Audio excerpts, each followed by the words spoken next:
Oke, Assalamualaikum warahmatullahi wabarakatuh. Perkenalkan nama saya Nimas Dwi dari Teknik Kimia Untirta.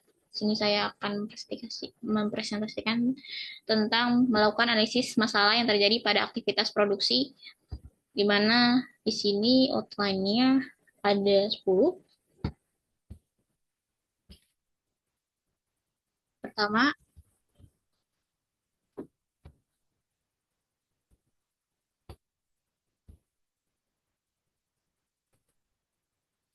kita harus tahu dulu pemahaman dasar mengenai masalah produksi. Jadi masalah produksi itu merupakan penyimpangan pada proses produksi yang menghambat pencapaian target mutu, biaya, waktu, dan jumlah produksi. Ini dapat terjadi di tahap manapun, baik dari bahan baku, proses, hingga pengirimannya. Contohnya misal cacat produk, mesin rusak, atau kekurangan bahan baku, maupun keterlambatan.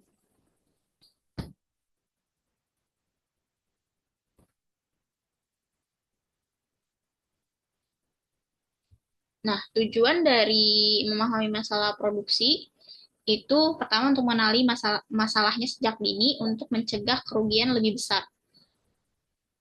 Kemudian menentukan dampak terhadap kualitas, biaya, dan waktu produksi. Yang ketiga itu menentukan prioritas penanganan masalah. Yang keempat menjadi dasar perbaikan berkelanjutan atau continuous improvement.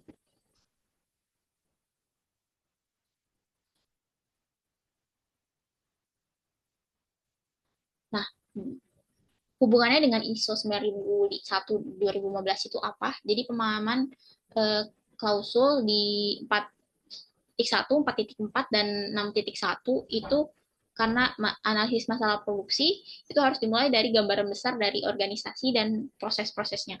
Di mana di klausul 4.1 itu kan memahami konteks organisasi, di mana organisasi itu kan harus mengidentifikasi dari faktor internal dan eksternal yang mempengaruhi kemampuan produksi untuk mencapai hasil yang diinginkan atau sesuai dengan standar. Di mana tujuannya untuk supaya masalah produksi ini bisa dilihat bukan hanya dari gejalanya tapi dari lingkungan penyebabnya. Yang kedua itu klausul 4.4 sistem manajemen mutu dan prosesnya. Kita perlu tahu paham alur proses produksi dari awal hingga akhir. Jadi harus tahu interaksi antar prosesnya, tujuannya supaya analisis masalahnya bisa fokus ke titik-titik proses yang paling mungkin menimbulkan gangguan atau masalah tersebut. Tiga itu klausul 6.1 ditindakan untuk menangani resiko dan peluang. Di sini potensi masalahnya di masalah produksinya sejak awal pendekatannya pakai risk based thinking karena kan sebelum perencanaan produksi itu ada ada pencarian kemungkinan resiko terjadi. Jadi meminimalkan kemungkinan masalah yang terjadi dan memaksimalkan peluang terjadinya perbaikan. Kedua, setelah tadi tahu dasar dari masalahnya, kedua itu identifikasi masalah di lantai produksi. Jadi proses ini menemukan dan mencatat setiap kejadian kondisi atau penyimpangan yang menghambat kelancaran produksi. Fokusnya itu pada mendeteksi gejala masalah sebelum menentukan penyebabnya.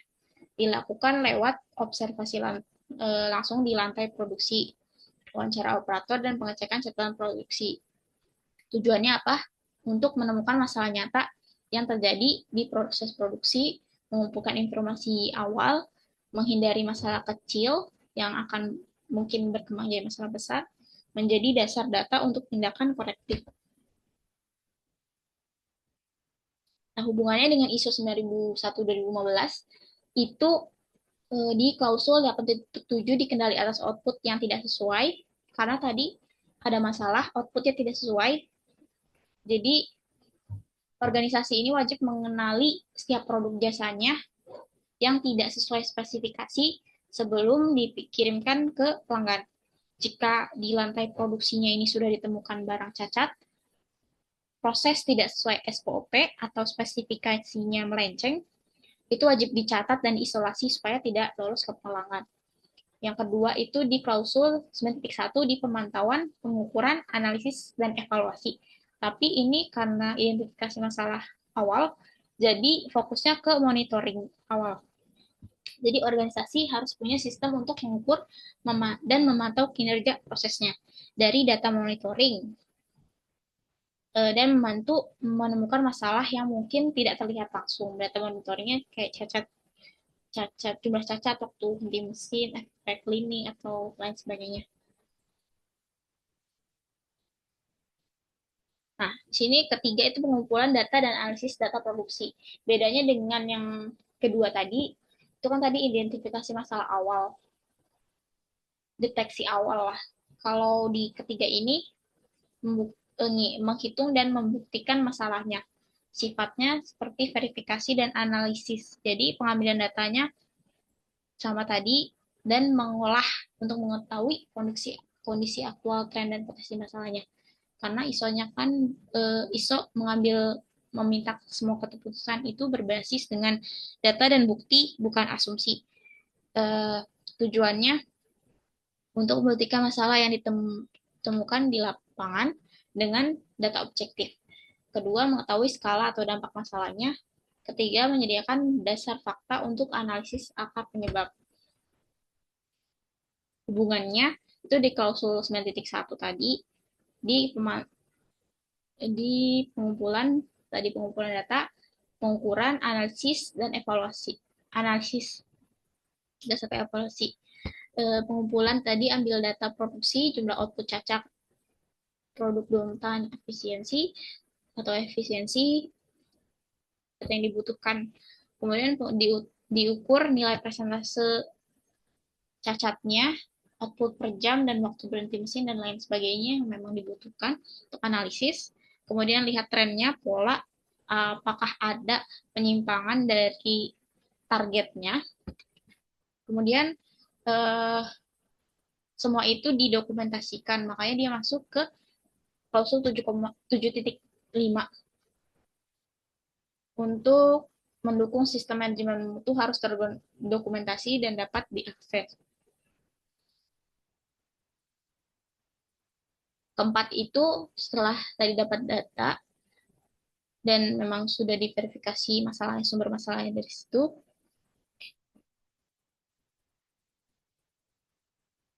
keempat itu penggunaan alat analisis masalah. Jadi pemakaian metode atau tools khusus untuk memetakan, mengurai, dan memahami masalah produksi secara sistematis. Tujuannya ya untuk membantu memahami masalah secara menyeluruh, memudahkan pencarian akar penyebab masalah, menentukan prioritas masalah yang memang harus diselesaikan dulu, menyediakan bukti visual atau data untuk pengambilan keputusan. Hubungannya yang dengan ISO 9001-2015 di klausul 9.1 di uh, analisis untuk mengolah data yang sudah dikumpulkan menjadi informasi. Dan di klausul 10.1 di ketidaksesuaian dan tindakan perbaikan. Ketidaksesuaian karena tadi cacat tadi dan tindakan perbaikan di analisis, memastikan perbaikan dilakukan di penyebab utamanya bukan di gejalanya. Contoh penggunaan analisis masalah itu di 5Y. Metode mencari akar penyebab masalah, bertanya kenapa secara berulang. Bisa 5 kali atau lebih. Jadi menggali penyebab sebenarnya bukan berhenti di gejala. Ini dilakukan ketika masalahnya memang sudah jelas, tapi emang pengen tahu akar penyebab masalahnya itu yang dalamnya itu sebenarnya apa. Contohnya di produksi, misalkan ada botol kemasan bocor. Karena penutupnya, kenapa itu? Karena penutupnya tidak rapat. Kenapa penutupnya tidak rapat? Karena mesin penutupnya tidak mengunci dengan benar. Kenapa mesin penutupnya tidak mengunci dengan benar? Karena tekanan pengunci mesin berkurang. Kenapa tekanan pengunci mesin berkurang? Karena baut pengatur tekanan longgar. Kenapa baut pengatur tekanan longgar? Karena SOP pengecekan baut tidak dijalankan. Jadi akar penyebab masalahnya ya SOP perawatan mesin memang tidak dijalankan. Kemudian ada fishbone atau Ishikawa fishbone diagram. Jadi sini ada beberapa komponen utama. Itu ada di masalah utama, tulang utama sebagai major kategorinya, penyebab kategori majornya, tulang minor sebagai subkategori penyebab majornya. Penyebab masalahnya. Masalah utama ditaruh di kepala ikannya. Untuk tulang utama itu biasanya me- tulang yang menyebabkan menyebar dari tulang punggung mewakili kategori utama dari kemungkinan penyebab penyebab utama. Jadi tulang utama yang biru itu adalah penyebab utama, sedangkan tulang minor itu sub penyebab.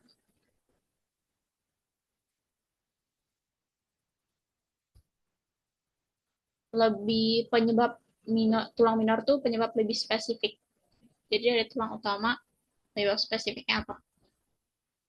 Nah, ini digunakan ketika masalahnya memang kompleks dan perlu pemetaan.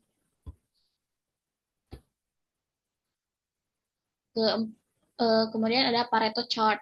Di sini bentuknya diagram batang dan garis yang menunjukkan masalah dari yang paling sering terjadi sampai yang paling jarang berdasarkan prinsip 80 per 20.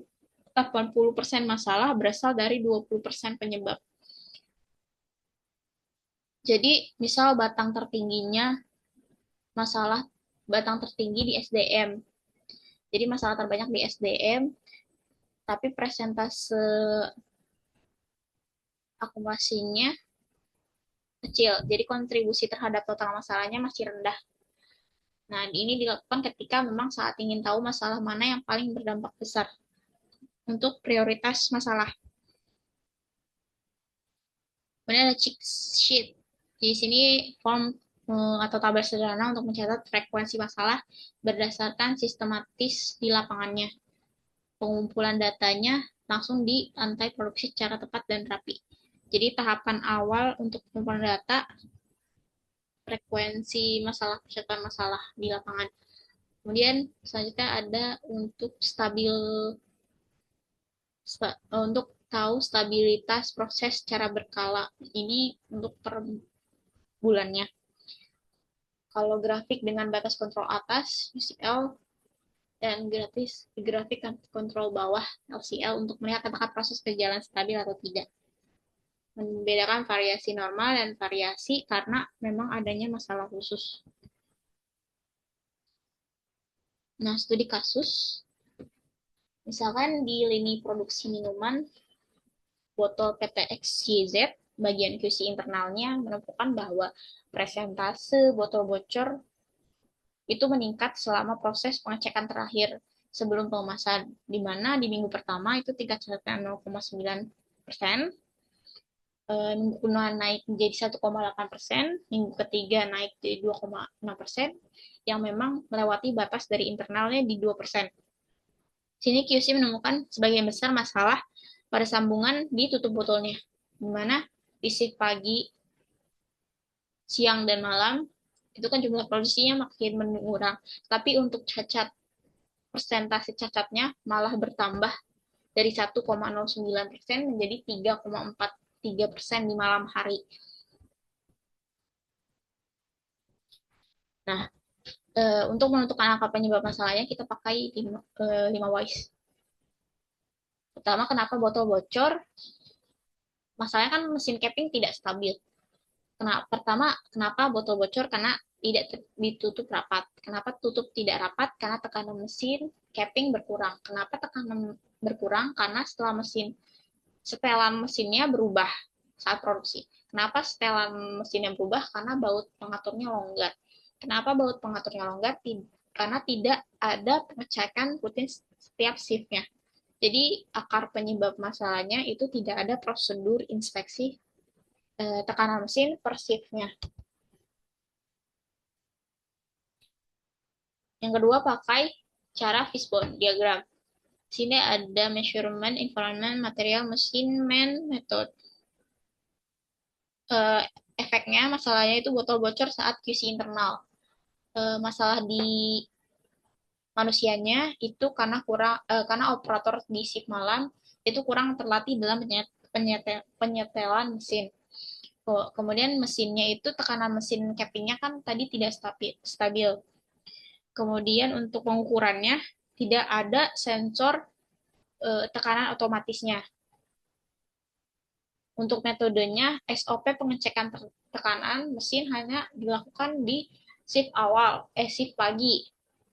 Kemudian untuk materialnya, ternyata tutup botol batch terakhir itu lebih tipis dari batch sebelumnya. Untuk efek lingkungan itu suhu malam mempengaruhi elektrisitas tutupnya.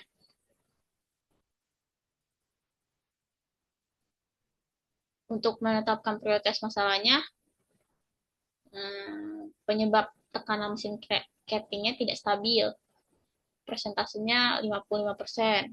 Tutup botol tipis, persentasenya 24%. Operator kurang terlatih, persentasenya 21%. Ketika tekanan mesin capping. Jadi prioritas masalah utamanya itu di tekanan mesin cappingnya. Untuk yang sekundernya itu ditutup botol tipis. Jadi total persentasenya di 79% masalah. Fokus utamanya di perbaikan mesin capping dan material tutupnya. Nah, merancang solusi perbaikan. Di sini mesin cappingnya dipasang sensor tekanan otomatis. Kan tadi nggak ada sebelumnya. Untuk SOP pengecekan tekanan mesin itu ya setiap shift, tidak shift pagi saja. Untuk maintenance mingguan dengan untuk maintenance-nya dilakukan secara mingguan dengan checklist khusus. Kemudian material tutup botol itu audit pemasok dan tetapkan standar ketebalan minimalnya untuk QC incoming material sebelum digunakan. Untuk operator di training khusus untuk penyetelan mesin capping untuk semua shift-nya. Rencana tindakan korektifnya itu pertama caranya dengan pasang sensor tekanan otomatis. Tim terlibat engineering. Indikatornya sensor aktif membaca tekanan real time. Kedua itu revisi SOP untuk mesinnya per shift. Yang melakukan supervisi produksinya untuk indikatornya digunakan di semua shift. SOP baru digunakan di semua shift. Untuk untuk perbaikan di audit pemasok tutup botol. Tanggung jawabnya di tim QA, indikatornya pemasok memenuhi standar ketebalan. Kemudian QC incoming material batch baru. Jadi tim QC setiap kedatangan itu material indikatornya material harus lolos inspeksi 100%. Kemudian training operator shift malam. Jadi HRD dan supervisor itu melakukan harusnya melakukan training. Kemudian indikatornya semua operator lulus tes keterampilan. 10 itu monitoring dan evaluasi hasil perbaikan. Jadi setelah dilakukan perbaikan, dimonitoring dan dievaluasi hasil perbaikannya, di mana dimastikan bahwa tindakan korektif yang sudah dilakukan sebelumnya tadi benar-benar efektif dan menghilangkan atau mengurangi masalah serta mencegah kemunculan kembali masalah tersebut. Tujuannya memastikan kembali hasil perbaikannya sesuai target yang ditentukan. Kedua, mendeteksi lebih awal jika masalah yang sama muncul kembali. Ketiga, memberikan data untuk continuous improvement selanjutnya. Empat, itu memenuhi persyaratan ISO 9001 terkait evaluasi kinerja proses. Langkah-langkah monitoring evaluasi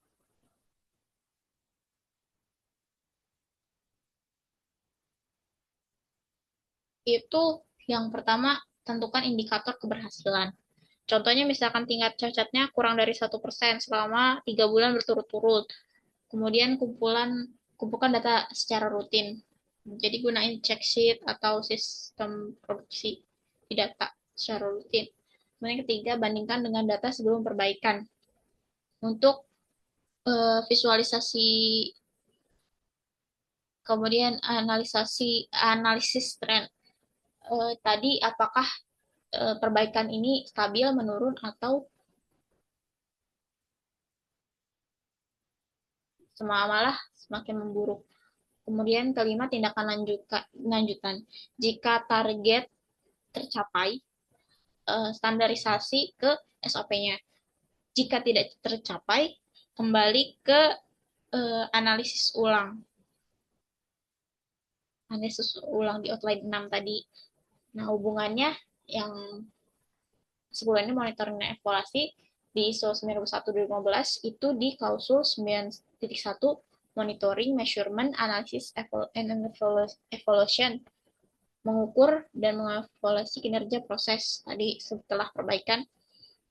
Di klausul 10.3 itu di continual improvement, jadi hasil monitoring untuk digunakan untuk peningkatan berkelanjutannya.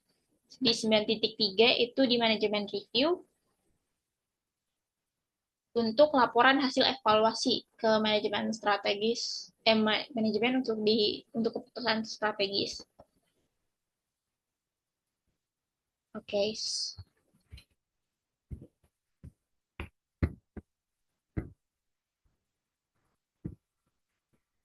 Oke, sekian dari saya. Kurang lebihnya mohon maaf. Wassalamualaikum warahmatullahi wabarakatuh.